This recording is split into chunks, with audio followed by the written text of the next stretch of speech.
नमस्कार दोस्तों हम लोग ये सुपर टेट का क्वेश्चन देखेंगे। ये अच्छा लगेगा तो इस चैनल को सब्सक्राइब कीजिएगा। कह रहा है कि कावेरी नदी के उद्गम स्रोत है तो ब्रह्मगिरी पहाड़ी। इसको याद करने का ट्रिक भी जानेंगे। कावेरी में व दिखाई दे रहा है, हाँ, तो उसको ब भी उच्चारण भी करते हैं, तो उसको क्या हो जाएगा, कावेरी। कावेरी में ये ब दिखाई दे रहा है तो ब्रह्मगिरी हो जाएगा। उसके बाद से कह रहा है कि किस नदी के तट पर गोरखपुर स्थित है, तो राप्ती नदी के तट पर क्या है, राप्ती नदी के तट पर क्या है, राप्ती नदी के तट पर गोरखपुर स्थित है। तो गोरे लोग क्या होते हैं, गोरे लोग रात में भी क्या होते हैं, दिखाई देते हैं। तो गोरखपुर किस नदी के तट पर है, तो राप्ती नदी के तट पर। उसके बाद से कह रहा है कि गोविंद बल्लभ पंत सागर जलाशय स्थित है, तो गोविंद बल्लभ पंत सागर जलाशय स्थित है तो उत्तर प्रदेश में। तो गोविंद बल्लभ पंत उत्तर प्रदेश के प्रथम मुख्यमंत्री थे, तो क्या हो जाएंगे, उत्तर प्रदेश से संबंधित हो जाएगा। उसके बाद से आगे कह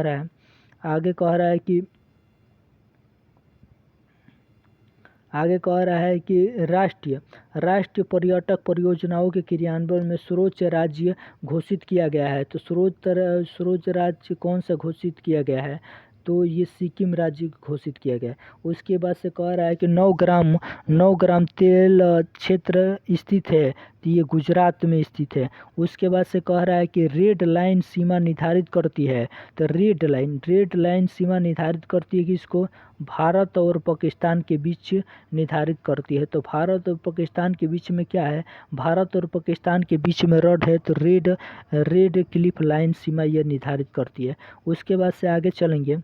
आगे कह रहा है कि दक्षिण भारत की नदियाँ प्रमुख रूप से कौन सा अपवाह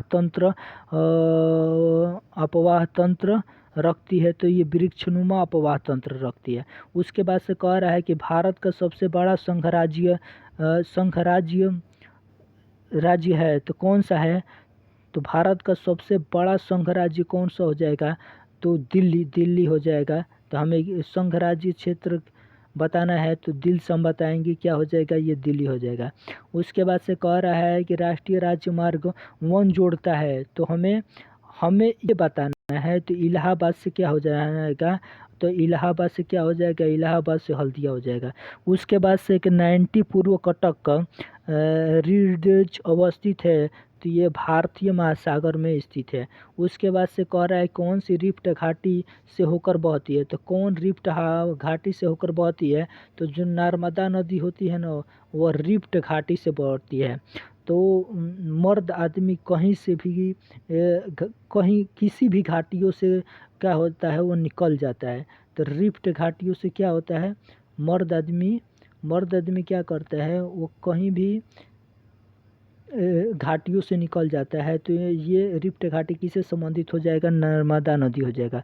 उसके बाद से कह रहा है किस एक राज्य में सुइल नदी घाटी परियोजना स्थित है, तो सुइल, हाँ, तो सुइल नदी घाटी परियोजना हिमाचल प्रदेश राज्य में स्थित है। उसके बाद से आगे चलेंगे। आगे कह रहा है कि कौन सी नदी घाटी कौन कौन मृदा को कम सिंचाई की आवश्यकता होती है, क्योंकि वह मृदा नमी को रोकती है। तो किसकी कम सिंचाई की आवश्यकता होती है, वह और मृदा नमी को रोक सकती है, तो कौन, ये काली जो होगा ना, काली मृदा वह होती है।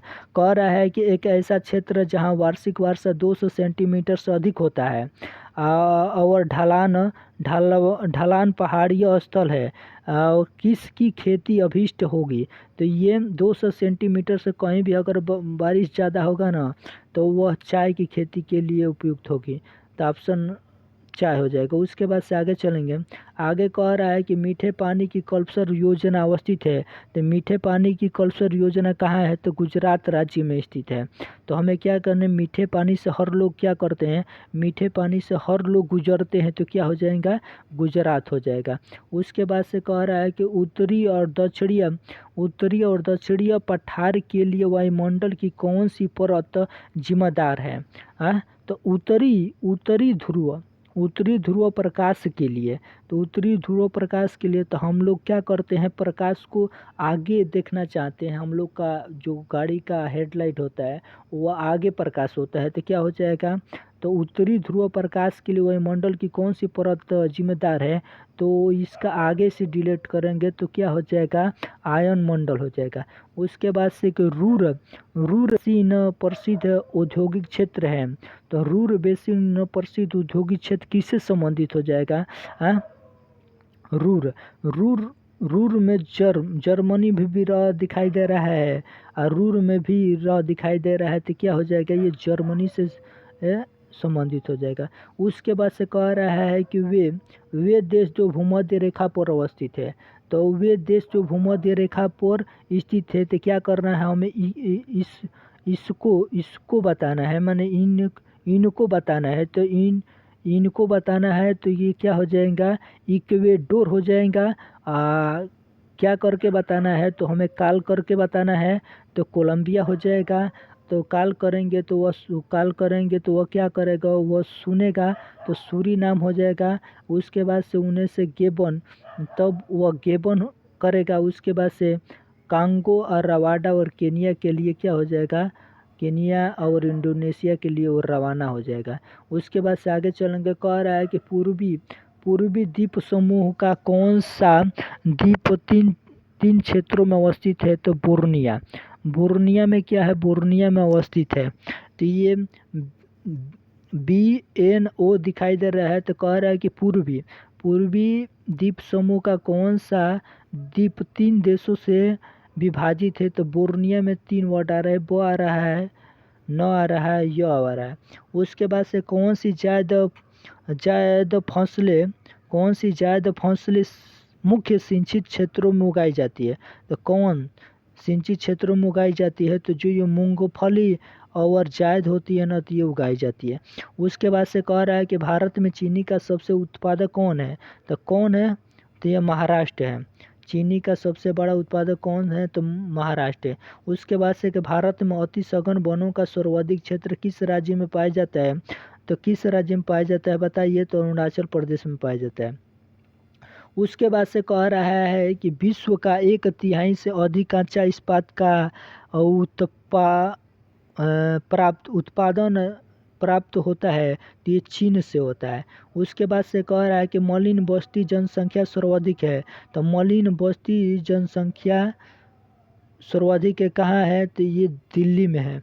उसके बाद से हाँ, तो वहाँ पर गंदा कूड़ा कचर गंदा है, तो इसलिए क्या हो जाएगा, वहाँ का प्रदूषण भी बहुत